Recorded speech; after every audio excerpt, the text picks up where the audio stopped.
Their interview lasted about 10 minutes. Then Marcus went up to the nursery, and the Earl to his formal dining room, and that was that. In retrospect, it was nothing short of remarkable that Marcus was not utterly miserable at Eton. He certainly had no idea how to interact with his peers. On the first day, when all the other boys were running about like, in the words of his father's valet, who had dropped him off, a pack of savages, Marcus stood to the side, trying not to stare, trying to look as if he meant to stand at the side, looking off in the other direction. He did not know how to act. He did not know what to say. But Daniel Smythe-Smith did. Daniel Smythe-Smith, besides being the heir to the earldom of Winstead, had 5 siblings and 32 first cousins. If ever there was a boy who knew how to get on with other children, it was he. Within hours, he was the undisputed king among the youngest boys at Eton. He had a way about him, an easy smile, a happy confidence, an utter lack of shyness. He was a born leader, able to make decisions just as quickly as he made jokes, and he was assigned to the bed directly next to Marcus's. They became the best of friends, and when Daniel invited Marcus home for their first holiday, he went. Daniel's family lived at Whipple Hill, which wasn't very far from Windsor, so it was easy for him to make frequent trips home.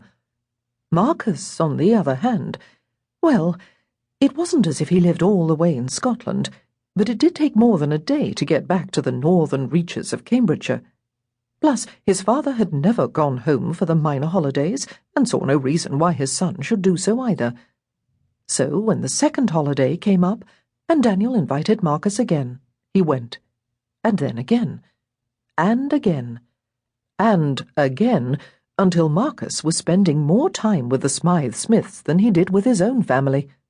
Of course, his family consisted of exactly one person, but still, if Marcus stopped to think about it, and he did quite frequently, he spent more time with each individual member of the Smythe-Smith family than he did with his father, even Honoria.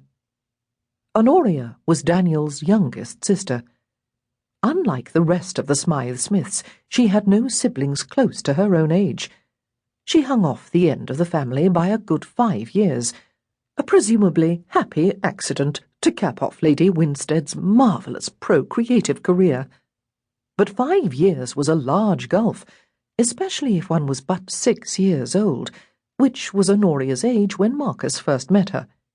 Her 3 oldest sisters were already married, or engaged to be, and Charlotte, who was 11, wanted nothing to do with her.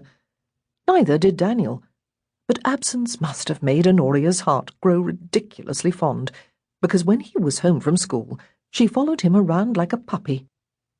"Don't make eye contact," Daniel once told Marcus as they were trying to avoid her on a hike down to the lake. "If you acknowledge her, it's all over."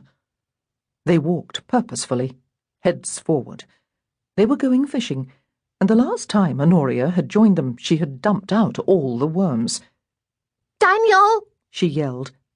"Ignore her," Daniel muttered. "Daniel!" She went from yell right to shriek. Daniel flinched. "Faster," he said. "If we make it to the woods, she won't find us." "She knows where the lake is," Marcus felt compelled to point out. "Yes, but—" "Daniel!" "She knows Mother will have her head if she goes into the woods alone. Even she's not foolish enough to press Mother on that." "Dan!" But she cut herself off, and then, in a voice so pathetic one could not help but turn, she said, "Marcus." He turned. "No," Daniel moaned. "Marcus!" Honoria called out happily. She skipped forward, coming to a bounce and a stop in front of them. "What are you doing?" "We're going fishing," Daniel growled.